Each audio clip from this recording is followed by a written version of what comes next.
Eventos Bahía Blanca, una empresa líder en la implementación de eventos en todo Chile. Ofrecemos una amplia gama de servicios, arriendo de carpas, toldos, stands y sistemas de audio de última generación. Contamos con equipo de diseño digital, creación de contenido audiovisual y marketing para dar vida a tus ideas. Contáctanos hoy para obtener más información y ayudarte a organizar el evento perfecto. Eventos Bahía Blanca, tu solución integral para eventos impresionantes. Hola, ¿qué tal amigos? Soy Pablo Quejer, periodista de Novena Digital. Amigos, en esta entrevista tenemos de invitado a nada más y nada menos que a don Víctor Tolosa, quien es un investigador de la región de la Araucanía, pero es un investigador de un campo muy único, tanto como él.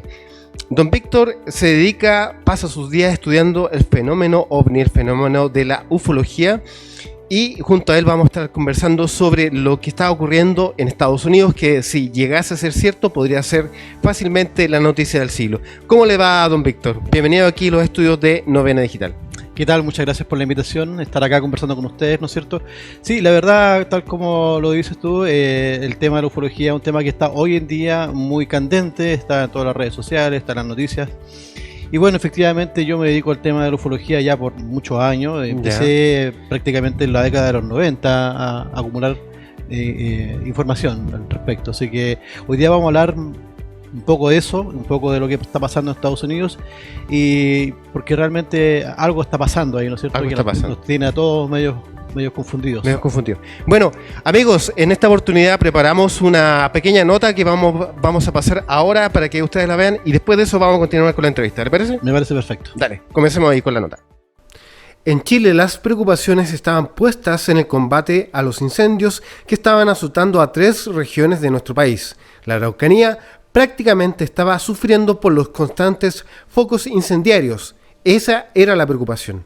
Sin embargo, todo empezó a cambiar cuando en redes sociales se avisaba de que Estados Unidos habría derribado un objeto cilíndrico sobre los cielos de Alaska.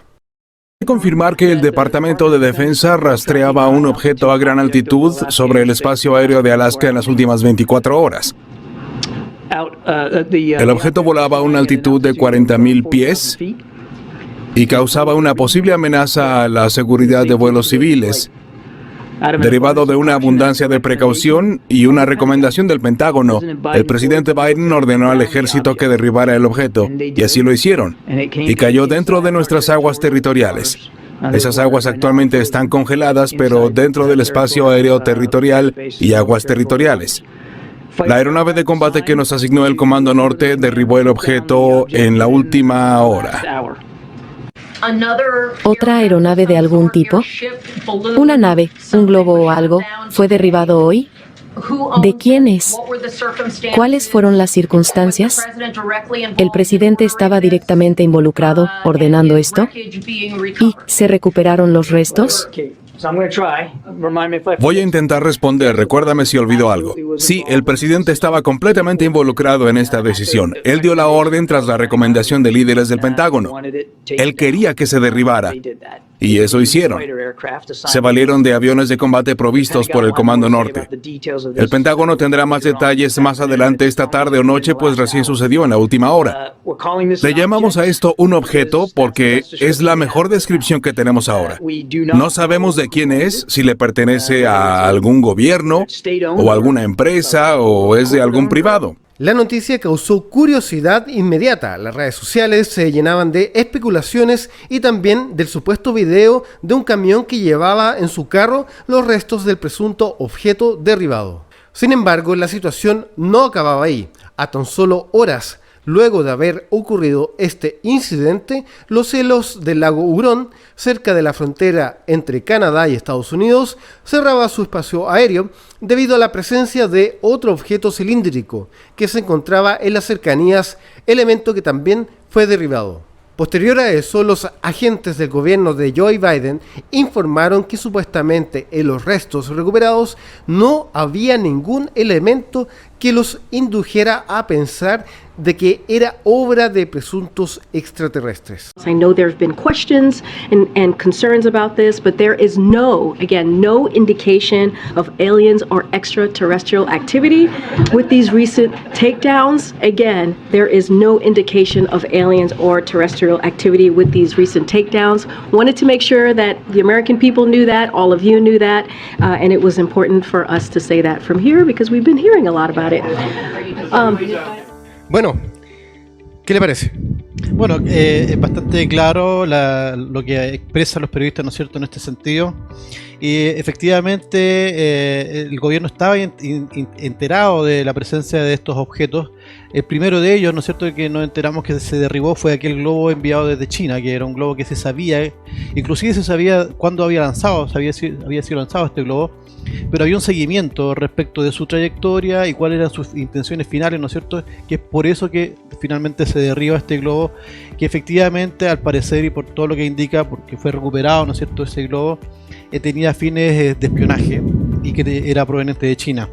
Y esto, bueno, obviamente abre un poco las expectativas de ver qué cosas más hay circundando el cielo y de estar más pendiente, porque por un lado, ¿no es cierto?, arriesga lo que es la aeronavegación, porque a la altura que estaban volando estos artefactos ponían en peligro la navegación de vuelos comerciales, en fin.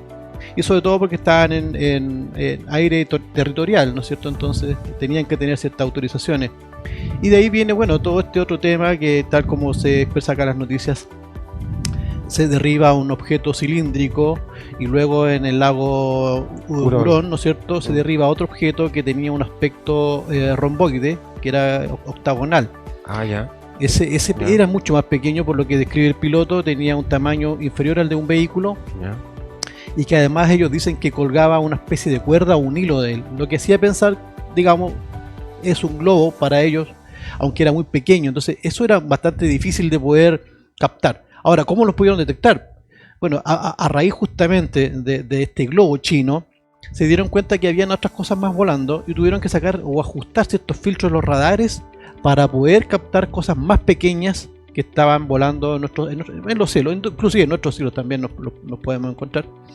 Ahora, la procedencia es lo que no sabemos todavía. Las informaciones son bien escuetas, ¿no es cierto? Lo que nosotros podemos obtener como información es que se desconoce si son pertenecientes a algún país, si pertenecen a alguna empresa privada, si son para estudios, ¿no es cierto?, o es un globo meteorológico, en fin. Pero lo que sí queda claro y todo lo que indica es que no hay el derribo de alguna aeronave extraterrestre o alienígena, o es una invasión alienígena. Eso queda absolutamente descartado, afortunadamente, porque de lo contrario, imagínate tú, nos vienen a visitar por primera vez y los echamos abajo. Claro, claro. Bueno, en redes sociales, principalmente en Twitter, se están reportando varios casos de avistamiento. No sé si eso ocurre todos los días. No sé si ahora, por lo que está ocurriendo en Estados Unidos, es provocado por eso, que ahora hay como una especie de alarma. Pero, ¿es tan así?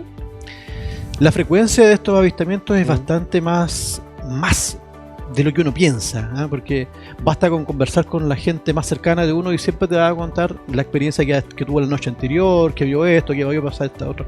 Entonces hay mucho avistamiento. Lo que pasa es que no siempre llega a la prensa, a la televisión, a la radio, y hoy en día, como antiguamente, cuando ocurría algo, el reporte siempre iba al diario o alguien llamaba a la radio. Hoy en día se hace menos eso, se hace mucho menos, y la gente sube todos estos avistamientos a Twitter, a TikTok, ¿no es cierto?, a Instagram. Claro.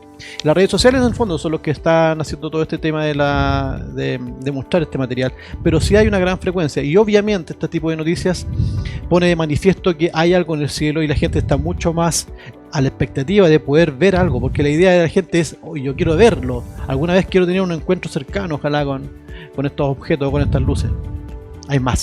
Hay objetos dando vuelta por ahí. Hay que estar más atentos, hay que mirar más el cielo. Nosotros lamentablemente vamos siempre con la cabeza gacha mirando la pantalla del teléfono, y pocas veces nos dedicamos a mirar el cielo. Ya, perfecto. Oiga, don Víctor, ¿cuánto tiempo ha dedicado a este tema de la ufología? Yo partí recopilando información en el tema OVNI a partir de la década de los 90, y justamente gracias a que hubo algunos encuentros de que yo fui testigo presencial, y eso marcó una parte de mi vida. Digamos que se dio un giro ya en lo que era mi vida adolescente en aquel tiempo, y claro, me dediqué profundamente al estudio del fenómeno, no solamente recopilando información, sino que también buscando las fórmulas para poder estudiar en más profundidad este fenómeno, que no es tan, yo creo que es el enigma más grande que existe en la humanidad hoy por hoy. Correcto. Bueno, cuéntenos un poquito sobre su trabajo. Sabemos que hizo un libro, que lo vendió, que fue en su momento el éxito de venta. Todo esto comenzó cuando usted cuando era joven y vio algo. Exactamente, claro. Bueno, el primer avistamiento que yo tuve fue el año 1984, está plasmado acá justamente en este libro, y no solamente lo vi yo, sino que gran parte de la ciudadanía de Temuco. Temuco es una zona que tiene mucho avistamiento, mucha casuística ovni, y sí, tiene mucha casuística, más de lo que la gente cree, más de lo que la gente cree. Lo que pasa es que, como te comento, en aquella época no salía todo en la prensa, no existían las redes sociales, entonces la gente se enteraba o por el diario o por la radio normalmente, y acá tenía un diario local, ¿no es cierto?, que publicaba todos los fines de semana. Siempre había avistamientos, siempre había gente que estaba llamando al diario, enviando las fotografías o llamando a la radio, en fin. Entonces toda esa casuística yo la fui recopilando de a poco, ¿no es cierto?, entrevistando a los personajes que estuvieron involucrados, y ese año, justamente el año 84, mucha gente vio este objeto, que no sé si objeto, pero era como una argolla que iba pasando de sur a norte, se vio prácticamente en todo el sur de Chile. Ya. Y de ahí nace obviamente esta inquietud de qué es esto, porque la gente lo veía y decía un platillo volador.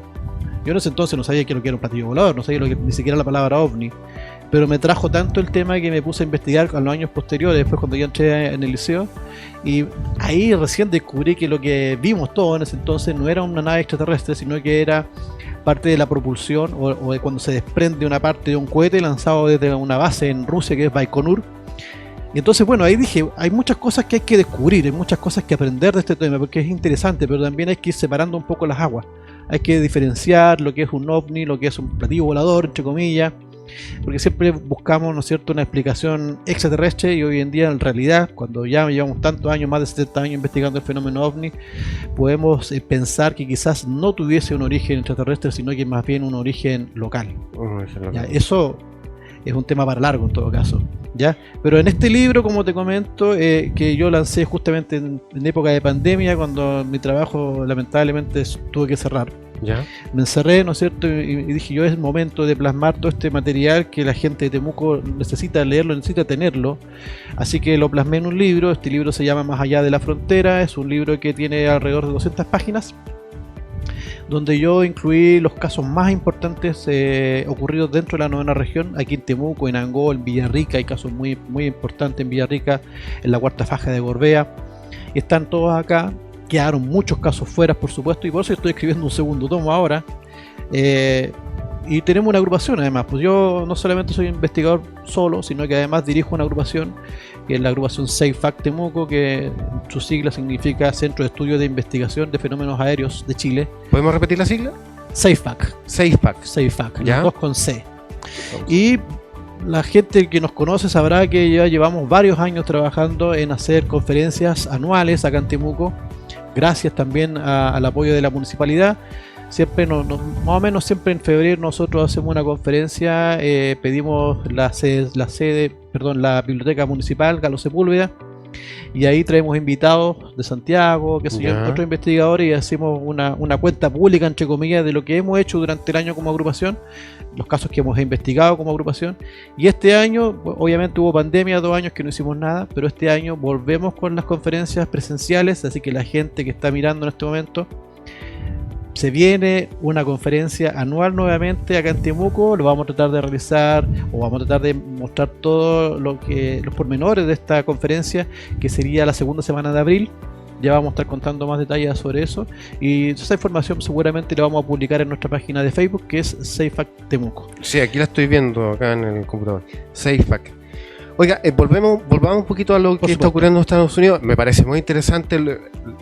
Vamos a hablar después, posteriormente, de lo que ocurre en Villarrica, en la faja también de Gorbea. Pero también tenemos que hablar de lo que está ocurriendo en Estados Unidos. Correcto. En primera instancia se derribó un globo chino, supuestamente espía, y posteriormente aparece este objeto, a los pocos días aparece este objeto en Alaska. Exacto. Ya. Sí. posterior a eso ocurre el desastre que estaba ocurriendo en Ohio. Exacto. Después cae un helicóptero, hoy día se cayó un helicóptero, día miércoles, 16 de febrero se cayó un helicóptero también en Estados Unidos, un helicóptero militar. Correcto.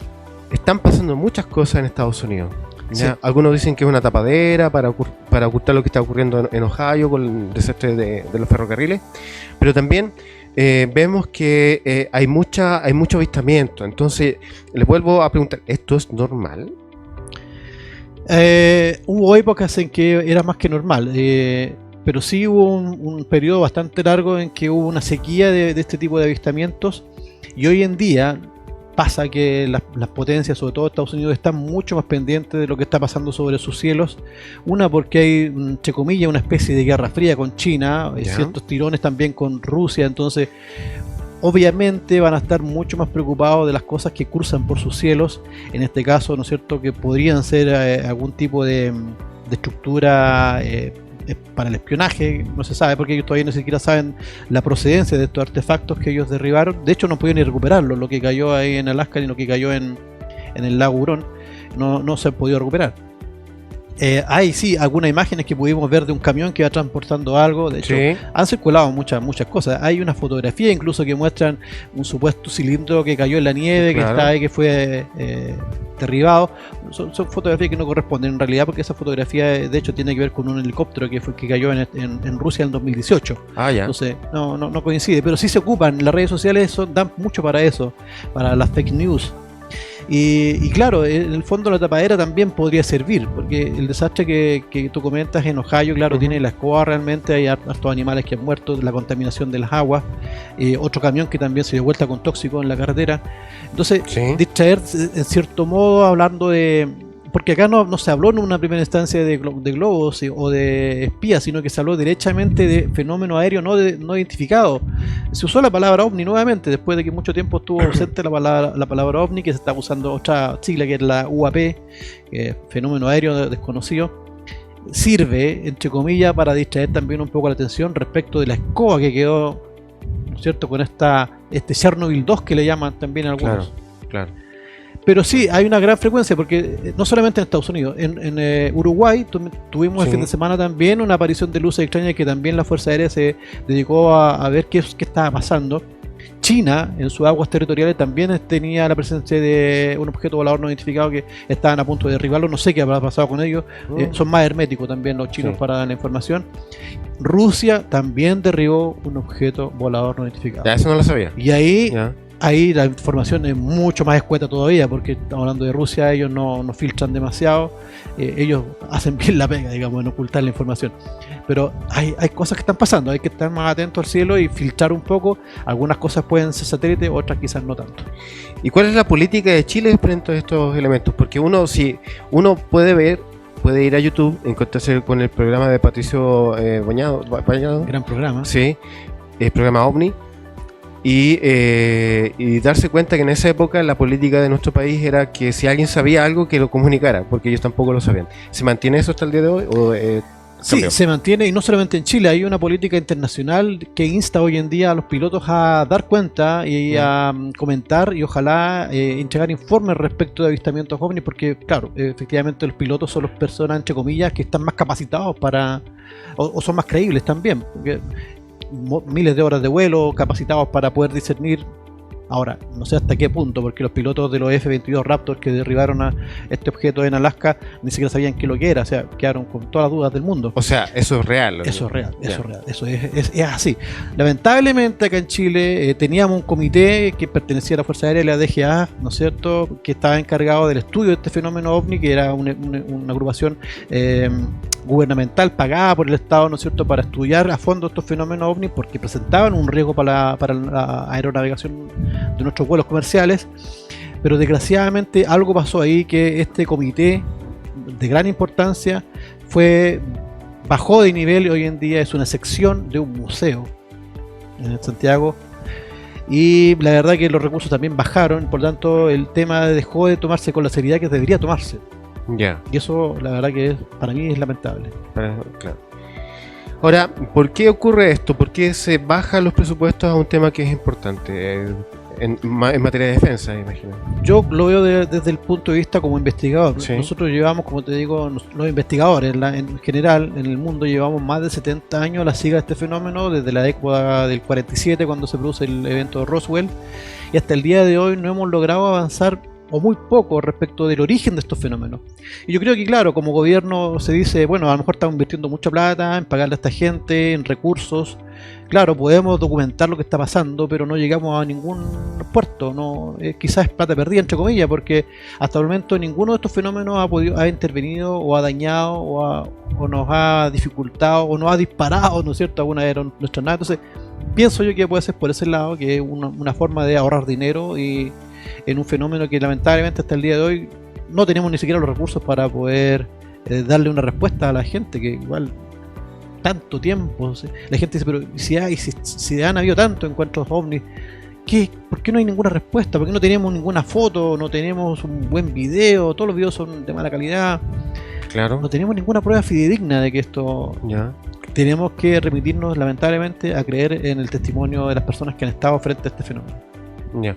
Hay una fotografía bien famosa de la presidenta Bachelet donde aparece junto con sus ministros y al fondo aparece un platillo volador. ¿Es Sí. cierto eso? Sí, de esas fotos hay montones, ¿eh? Ah, ya. Sí, de hecho, en Caburga, en su residencia en Caburga, también hay muchas fotografías, y hay muchos casos también en Caburga, pero las fotografías siempre tienden mucho más al tema de la duda, porque cuando uno las analiza, finalmente te das cuenta que el objeto en cuestión está más cerca de lo que uno piensa. De hecho, hay formas de poder determinar si el objeto en una fotografía está a X distancia del fotógrafo, y gracias a eso uno puede determinar que lo que está ahí tiene un tamaño X, tiene un movimiento determinado, y en este caso en específico se trata de un pájaro que está... Ah, ¿de un pájaro? De un pájaro que está mucho... Mira, el tema de la fotografía, ¿sí?, tiene que ver mucho con la velocidad de obturación de la cámara. Entonces, cuando la cámara no tiene una velocidad de obturación demasiado rápida, cualquier pájaro va a parecer un platillo volador. Inclusive moscas, aves, insectos, suelen ser muy confundidos por platillos voladores cuando son fotos, digamos, fijas. Tú estás viendo un objeto fijo ahí. Y las aves y los insectos tienen la cualidad de poder reflejar el brillo del sol, entonces también eso nos confunde. Perfecto.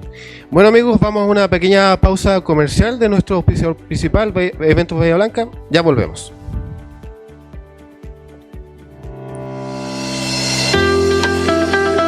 Eventos Bahía Blanca, una empresa líder en la implementación de eventos en todo Chile. Ofrecemos una amplia gama de servicios, arriendo de carpas, toldos, stands y sistemas de audio de última generación. Contamos con equipo de diseño digital, creación de contenido audiovisual y marketing para dar vida a tus ideas. Contáctanos hoy para obtener más información y ayudarte a organizar el evento perfecto. Eventos Bahía Blanca, tu solución integral para eventos impresionantes. Amigos, estamos de vuelta acá en la entrevista con don Víctor Tolosa, investigador del fenómeno OVNI, ufólogo de hobby, de profesión. Sí, de hobby prácticamente, porque en realidad dedicarse al 100% a esto es bastante difícil y poco rentable además. Claro. Don Víctor, hablemos sobre su trabajo investigativo. Nos contaba un poquito que en Gorbea, en Villarrica se ven objetos por el volcán, también en Gorbea. ¿Qué es lo que ocurre? Cuéntanos. Sí, bueno, quizás de los casos más importantes o de gran trascendencia que han ocurrido en nuestra región, uno de los más que tiene mayor impacto fue el que ocurrió en Villarrica en 1986. ¿Dónde? Villarrica. Villarrica 1986. 1986. Ahí la verdad que la calidad de los testigos y la cantidad de testigos hace pensar de que este es uno de los casos más importantes de avistamiento en nuestra región. En aquella ocasión, toda la compañía de bomberos número 3 de Villarrica, que se encuentra cerca del lugar de lo que se llama la ex estación de Villarrica, fueron testigos del acercamiento de un objeto lumínico color violeta que venía descendiendo ¿ya? a baja velocidad, por lo cual se descartaba, ¿no es cierto?, que fuese un bólido cayendo. Y esto llama la atención del capitán de bomberos, quien decide tomar a sus voluntarios que están haciendo ejercicios con mangueras, ¿no es cierto?, en la cancha del liceo, no recuerdo cómo se llama el liceo. Suben todos al carro de bomberos y se dirigen a la parte alta, que se llama hoy en día Vista Hermosa, si no me equivoco, en la parte alta de Villarrica, Porque en ese sector esta luz empezó a descender y se empezó a bajar detrás de una hilera de pinos que había muy altos ahí. Y se veía desde luego, desde la distancia, los resplandores violetas que emitía esta luz. Era llamativo. Entonces bomberos tenían que acudir. Ellos siempre estaban en toda la emergencia y por supuesto en esto también tenían que ellos participar. Una vez llegando arriba, el capitán ordena descender del vehículo, ¿no es cierto? Y se encuentran que a unos 30 metros de ellos, en una parte más o menos despejada, había a unos 2 metros suspendido del suelo un objeto muy muy brillante que no lograban ver de ellos con claridad qué es lo que era, pero sí tenía una forma de una sandía. De una sandía, así como Ya, un pero balón de rugby. una sandía grande. Bastante grande, sí, Ya. porque ellos calculan que tiene que haber tenido por lo menos unos 20 o 30 metros de diámetro. Ya. Era un tamaño bastante importante. Y no estaba tocando el suelo, estaba levitando sobre el suelo y tenía una luminosidad muy intensa. Pero uno de ellos, de los bomberos que yo tuve la oportunidad de poder entrevistar, comentaba que cuando esta intensidad lumínica descendía, porque era como una pulsación, ¿no es cierto? Cuando descendía la luminosidad, él pudo apreciar que se trataba de dos cosas unidas por la mitad, o sea, como un plato sobre otro plato. Ya. Y ahí ya vamos al tema de la forma de platillo volador, que fue muy común y muy hablado en la época de los 50, 60. Y ahí cuando se volvía a encender, se volvía a perder la forma y se veía solamente un huevo ovalado muy brillante. Entonces ellos tienen que saltar un canal para poder acercarse un poco más, porque la idea era acercarse a ver qué es lo que era eso. Y el capitán ordena que se prendan las balizas del carro bomba para ver si es que esto tenía alguna influencia con lo que estaba ahí, ¿no es cierto? Y efectivamente el vibrar que tenía este asunto comenzó a coordinarse un poco con las luces de bomberos. Ya. Y esto ya, aquí hay una respuesta inteligente y también muy inteligente de parte del capitán. Luego toma un foco con el que que indica, ¿no es cierto?, que un foco que ilumina con mucha potencia, lo hacen girar hacia donde estaba el objeto, con toda la intensidad que tiene ese foco, ¿no es cierto?, para que trabajen bomberos en la oscuridad. Y en ese momento el objeto se ve como amenazado, piensan ellos, y empieza a elevarse y se aleja hacia el cerro Goipir que está por detrás, al otro lado. Y obviamente los voluntarios que habían cruzado para acercarse no alcanzan a llegar, pero llegan a muy pocos metros, y los que pudieron estar cerca dicen que emanaba mucho calor. Mucho calor. Perfecto. Al otro día, por supuesto, quedó una huella en el pasto que estaba no quemado, pero estaba como seco, como si se hubiese deshidratado el pasto. Ya, entiendo. Claro, hubo investigación, al parecer. Por lo que cuentan los testigos, llegó gente con delantales de blanco a medir, tomó mediciones, no ¿Qué sé gente? La verdad que se desconoce de quiénes eran. Si eran agentes de PDI, lo más probable, porque yo he visto PDI que justamente cuando van a una escena del crimen lo hacen vestidos de blanco para no Ya. contaminar la escena. Es muy probable que hayan sido. ¿Y esas huellas Personaje. siempre han dicho que tienen algún rastro de radiación? ¿Habrá sido en ese momento tal? Es probable Ya. porque sí, efectivamente hay antecedentes de que estas huellas dejan algún tipo de radiación. De hecho, nosotros tenemos un caso que ocurre en Lonquimay, cerca de la aduana, donde hubo un encuentro también donde estuvo presente una patrulla militar, y donde los carabineros no pudieron acceder porque los militares acordonaron un área de 1200 metros cuadrados donde no se podían acercar ni siquiera carabineros por el peligro de radiación que existía en la zona donde se quedaron también unas marcas ahí. Esto ocurre el año 2001. ¿2001? 2001. Ya. Oiga, en México o en otras partes del mundo, yo he visto registros en videos donde aparece un objeto que se mete a la boca del volcán, al cráter del volcán. ¿Ocurre lo mismo en el Villarrica? Claro, en el caso del Popocatépetl hay muchos Sí. videos que se muestran objetos que inclusive giran, se devuelven y ingresan al cráter del volcán. Ahora, bueno, todavía no se ha comprobado de que hayan ingresado efectivamente dentro del cráter, pero sí pareciera que Sí. fuera eso. Ya. Ahora, uno de los videos más famosos del Popocatépetl es cuando viene cayendo una especie de tubular y pasa por el volcán. Bueno, con el tiempo pudimos determinar los investigadores que eso no era un cilindro que venía descendiendo, sino que más bien era un meteorito. Lo que pasa es que la velocidad de los frame por frame que tienen las Claro. cámaras que están es muy lento. Es como que van tomando fotos casi todo. Entonces, por eso se había alargado, pero en realidad era un punto redondo que venía bajando y que no ingresó al volcán, sino que más bien cayó por detrás, a varios cientos de kilómetros detrás, pero parecía, por el ángulo de visión, que entraba al cráter. Pero efectivamente no había caído. Acá en Villarrica, sí, acá en Villarrica también tenemos una gran cantidad de avistamientos en torno al cráter del volcán. Pero de que ingresen y no salgan, yo lo veo bastante difícil, porque nosotros, ustedes que están sobre todo ligados al tema de las noticias, se han fijado cada vez que hay algún sobrevuelo al cráter, la abertura, bueno, el cráter no está muy profundo tampoco, y la abertura por donde respira el volcán es bastante pequeña, entonces que algo suba o salga de ahí lo encuentro un poco difícil. Pero sí que pudiese haber algún tipo de actividad de sondeo en la zona, sí, eso sí, porque desde siempre han habido actividad ufológica en torno al volcán y en torno a toda la zona lacustre. Recordemos que Villarrica tiene ese nombre justamente a la gran cantidad de oro que se encontraba en esa época por los españoles. Entonces, estos minerales son normalmente atribuibles a presencia de objetos voladores. Sobre todo cuando hay cuarzo. Eso es un dato bien importante. Cuando hay cuarzo. El cuarzo. Extraño, todavía no hemos logrado tratar de ver cuál es la relación que existe, pero en los casos que hemos investigado nosotros en terreno, nos hemos encontrado con mucha presencia de cuarzo. Qué extraño. Algo puede tener que ver. Qué extraño. Y bueno, cuéntanos lo que ocurre en Gorbea. ¿Qué hay en Gorbea que llama a los ovnis? En Gorbea pasó un caso muy espectacular que me tocó investigarlo a mí también presencialmente en la cuarta faja. Esto queda de Gorbea unos 5, máximo 10 kilómetros de Gorbea hacia Villarrica. Y esto también fue en una época del 84 específicamente, ocurre, donde también una familia, una noche muy oscura, donde el esposo, la señora Ruth, vivía ahí con sus 2 niñitas, pero su esposo estaba trabajando lejos, estaba trabajando en Cunco en ese entonces, y ella estaba sola en su casa, viendo televisión a alta hora de la noche. En el campo no hay ninguna otra entretención que eso, así que de pronto empiezan a ladrar los perros y ella ve con su ventana que mira hacia el norte, ve que viene acercándose una claridad, una luz hacia el fondo, a unos 200 metros o 300 metros hacia el fondo en el campo. Una claridad que venía avanzando y que ella pensó que podían ser cazadores, ¿no es cierto? O un vehículo, qué sé yo, pero que de pronto los perros dejaron de ladrar de súbito. Y la televisión que estaban viendo comenzó a presentar interferencias, esas típicas rayas que se veían en la tele antiguamente, esas teles grandes estoy hablando, no de las de ahora.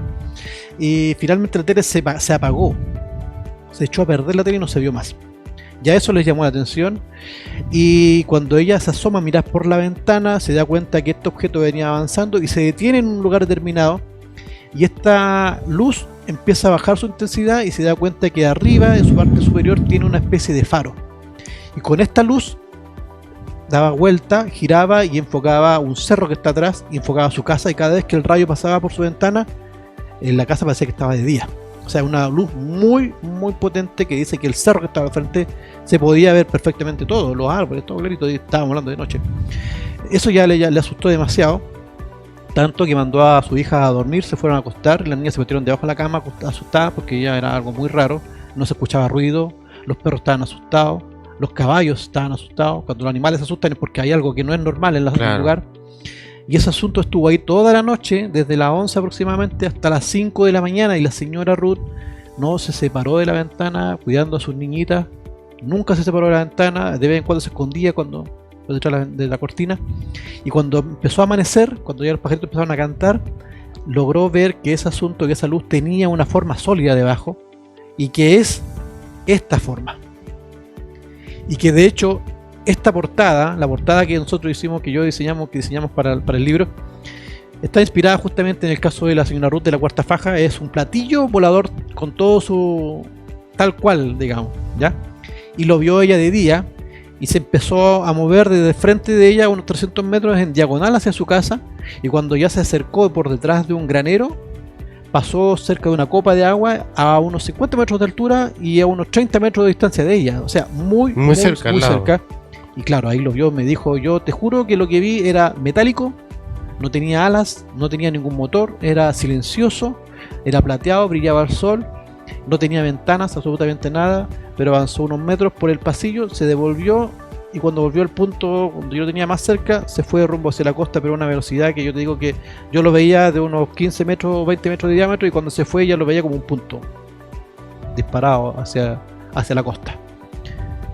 Bueno, no, afortunadamente no les pasó nada, pero a la distancia que estuvo, creo que uno de los casos de encuentros cercanos del segundo tipo más importantes que tenemos acá en la región. Ok, Y está aquí, bueno, con todos los detalles expuestos en el libro. ok, qué interesante. ¿Y acá en Temuco? Aquí en Temuco también hemos tenido encuentros, quizás no tan impactantes como este, pero quizás uno que llama la atención es en el año 1989. En ¿Ya? esa época teníamos todavía militares resguardando la infraestructura crítica y las antenas de televisión que están ubicadas en el Cerro Ñenol, ¿no es cierto?, estaban resguardadas por apostación de militares. Había un militar en ese tiempo pues, apostado para resguardar lo que es la antena. Claro. Y esa noche de julio de 1989 aparecieron 12 luces del tamaño de una pelota de tenis, más o menos, o sea, no que sí o sí, sino que se veían de ese tamaño desde norte a sur. ¿Ya? Y el militar que estaba apostado junto a las antenas las vio venir y vio que se acercaban cada vez más y a baja altura, entonces cada vez se veían más grandes, por supuesto. Y la formación que tenía era como piramidal, digamos que venía una primero, dos, cuatro y una al final, que formaban prácticamente un árbol de Pascua, suponiendo. Y se venían tan cerca que el militar no vio otra cosa, se vio amenazado, entre comillas, pensaba que algo venía sobre él, que toma su arma de servicio, pasa bala, en ese tiempo usaban las armas, balas reales, y disparó contra el objeto, o Ya. contra las luces. Los disparos se escucharon abajo en la ciudad, y unos jóvenes que estaban ahí compartiendo justamente al final de calle Bulnes, estaban compartiendo varios amigos, escucharon estos disparos y hicieron inmediatamente el llamado a la radio en ese entonces y al diario local también, para dar cuenta de lo que estaba pasando. Y bueno, los disparos se escucharon, los ecos en toda la ciudad, Claro. y las luces pasaron por encima del cerro, cruzaron todo Temuco y se desaparecieron como lo pasa normalmente sobre el cerro Conungüeno. Extrañamente, el cerro Conungüeno en lengua mapudungún significa puerta al cielo o apertura al cosmos, así que ya tenemos hoy un antecedente dentro de la cultura mapuche que nos puede dar algunas pistas. Qué interesante. No, bueno, toda esta conversación no deja ser ningún detalle menos importante que el otro, ¿ya? ¿Qué le parece que todo esto que esté ocurriendo ahora traiga de vuelta a la palabra ovni a la palestra noticiosa? ¿Se debería investigar mucho más? ¿Es también un asunto de seguridad nacional? ¿Qué es lo que le pasa a usted? Sí, yo estoy absolutamente de acuerdo. Es muy bueno que se tome más en cuenta el fenómeno en sí, porque es un riesgo. Desconocemos la naturaleza de este fenómeno. Ya. Sin tener que darle una explicación no terrenal, no extraterrestre. Sea cual sea el origen de este fenómeno, se debe investigar de forma seria y poder obtener algún tipo de respuesta para tener ciertos resguardos, porque muchos de los casos que han ocurrido en nuestro país, sobre todo, se ha tenido que enfrentar muchas veces el desvío de los aviones para evitar colisionar con estos eventos. Nosotros como agrupación tenemos un caso muy importante que nos llegó afortunadamente gracias a la filtración de un material anónimo, por supuesto, que nos llegó de las conversaciones que tuvieron los pilotos de aeronaves de una LAN Chile y de un vuelo Copa panameño que venían ingresando a Chile. Esto fue el año 2016 frente a las costas de Antofagasta, Ya. y donde estos vuelos, al menos uno, que el vuelo Copa tuvo que desviarse en 10 kilómetros, tuvo que desviarse por la presencia de unas luces que estaban en la costa de Antofagasta y por el riesgo de posible colisión, imagínate. O sea, estamos hablando de un riesgo real que existe y que en ese entonces, claro, al parecer, por lo que no sabemos muy bien, porque toda la información siempre es bastante difícil de conseguir, pero al parecer se pidió que desde Antofagasta, desde la base Cerro Moreno, salieran dos F-16 a interceptar estas luces, que no pudieron interceptarlas, que finalmente se dijo que la explicación para ello habían sido que eran unos barcos pesqueros de China que estaban en alta mar y que eso había confundido a los pilotos. Que bien puede ser una explicación plausible, claro, pero lo curioso es que estos pilotos tuvieron que hacer desvío de su ruta de vuelo para evitar colisionar. Estamos hablando que están a más de 11.000 metros de altura, entonces confundirlo con luces que están en el agua, bueno. Extraño. Sí, sin lugar a dudas. ¿Alguna vez has visitado Magallanes? ¿Punta Arenas? No he tenido la suerte de ir más al sur que Puerto Montt, Ah, ya. Ya. pero me encantaría. Me encantaría. Bueno, Muy bien, muchas gracias por participar de esta entrevista acá en los estudios de Novena Digital. Queda invitado cualquier cosa que usted quiera comunicar, queda invitado aquí para que lo diga a través de las pantallas de nuestro medio de comunicación. Sí, muy agradecido y ojalá, bueno, me encantaría poder venir previo a nuestra conferencia que vamos a realizar en abril para dejar a toda la gente que estos son gratuitos, esto no se cobra. Nosotros todas las conferencias las hacemos de forma gratuita, así que si existe la posibilidad previo a esto venir y aprovechar de dar la información correspondiente para que la gente acuda. Más que invitado. Muchísimas gracias. Por favor, preséntese solo, toque la puerta, Pablo, tenemos que hablar. Ya, muy bien, muchas gracias. Muy bien, amigos, eso ha sido la entrevista acá con don Víctor Tolosa, ufólogo, araucano, un gran investigador de acá de la región de la Araucanía. Ya nos vemos en la próxima entrevista. Soy Pablo Quejer. Adiós.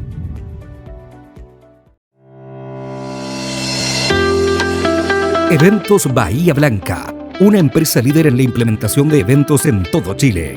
Ofrecemos una amplia gama de servicios, arriendo de carpas, toldos, stands y sistemas de audio de última generación. Contamos con equipo de diseño digital, creación de contenido audiovisual y marketing para dar vida a tus ideas. Contáctanos hoy para obtener más información y ayudarte a organizar el evento perfecto. Eventos Bahía Blanca, tu solución integral para eventos impresionantes.